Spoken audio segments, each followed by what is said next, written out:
Colonização portuguesa no Brasil, parte 2. Continuação. As capitanias hereditárias. O governo português resolveu colonizar de fato, dividir o país em capitanias hereditárias. O governo português dividiu o território colonial em 15 grandes áreas. Então dividiu em 15 grandes partes. Imagina o tamanho. Se hoje nós temos 26 mais o Distrito Federal, 26 estados mais o Distrito Federal, já é enorme esse país. Imagina dividindo em 15 grandes áreas. Entregou a 12 homens, chamado de capitão donatário, para administrar por meio de um documento chamado foral. Então, pegou um documento chamado foral, elegeram 12 homens para tomar conta de 15 partes, certo? No foral, no documento, estavam os direitos do donatário. Então, essa pessoa que administrava as terras era chamada de donatário, E as partes era chamada de capitanias hereditárias. Então, esse donatário, por meio de um documento, ele tinha os seus direitos. No foral, nesse documento, estavam os direitos do donatário.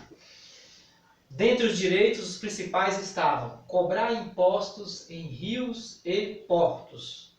Entendeu? Lembra que a navegação ela era por meio de rios e portos. Então ele podia cobrar.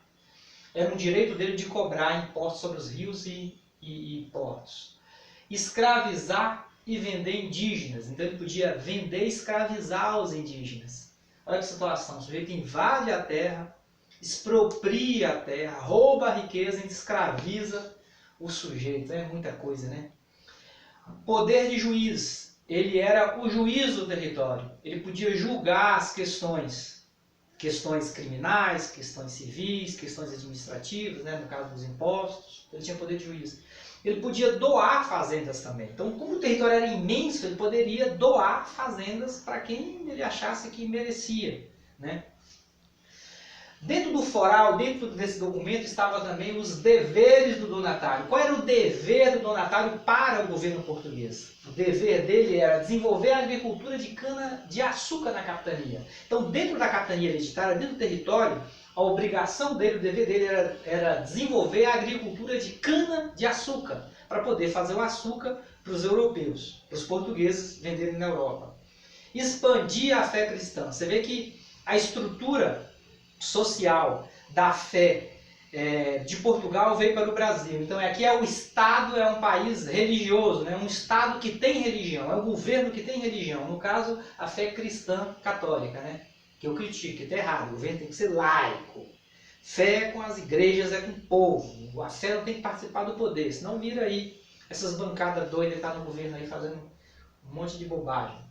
Cuidar da defesa. Tinha que cuidar da defesa. Por que cuidar da defesa? Por causa das invasões, A gente sabe que os ingleses, os holandeses, os franceses estavam aí doidinhos querendo invadir o território português, no caso o Brasil. Das 15 capitanias, das 15 faixas de terra enorme, somente 3 tiveram sucesso. São essas 3 aqui, Pernambuco, Bahia e São Vicente. Só essas 3, das 15. Por que as demais capitanias fracassaram? Dentre os vários motivos, esses foram os principais motivos que fizeram a maioria das capitanias fracassarem. Falta de recurso de alguns donatários. Então, o sujeito donatário estava administrando, não tinha recurso para poder investir. Se não tinha recurso, grande extensão de terras para ser administrada. Era muito grande a quantidade de terra, não dava conta de administrar. Falta de comunicação entre eles. Eles não comunicavam, a comunicação era precária na época, Resistências dos indígenas à ocupação das terras. Os indígenas resistiram, Tinha que lutar contra os indígenas, Porque a terra era deles, estava sendo tomada, invadida. Então eles resistiram e isso dificultou a administração e o sucesso dessas capitanias. E ataques de corsários. Esses ataques de corsários aqui são ataques de estrangeiros, como já foi dito, ingleses, mas a maior parte franceses e holandeses estavam aí, querendo invadir. E então esses ataques dos estrangeiros dificultaram o sucesso dessas capitanias. Uma outra observação. O que contribuiu para a produção de açúcar do Nordeste? O que contribuiu para o sucesso dessas 3 aqui, Pernambuco, Bahia e São Vicente? Principalmente a do Nordeste, Pernambuco e Bahia. foi o clima tropical úmido. O que é o clima tropical úmido? É um clima de chuva e sol. Ele é quente e chove bastante. Que é o clima propício, é o clima ideal para a produção de cana. A cana gosta de sol quente e muita chuva. Entendeu? Se tiver sol quente sem chuva, não dá. Se tiver muita chuva com frio, também não. Tem que ter os dois, a junção dos dois. Sol quente e muita chuva. E a terra aí é um sucesso para desenvolvimento da cana e produção de açúcar. Terra fértil, né? Porque a gente costuma achar, por causa das novelas da Globo, que toda vez que faz novela sobre o Nordeste, fala sobre o semiárido, a terra seca, né? E a gente tem em mente que o Nordeste só tem terra seca e pouca chuva. Não! O Nordeste, a maior parte do Nordeste tem terras extremamente férteis, que é aquela chamada terra escura, né?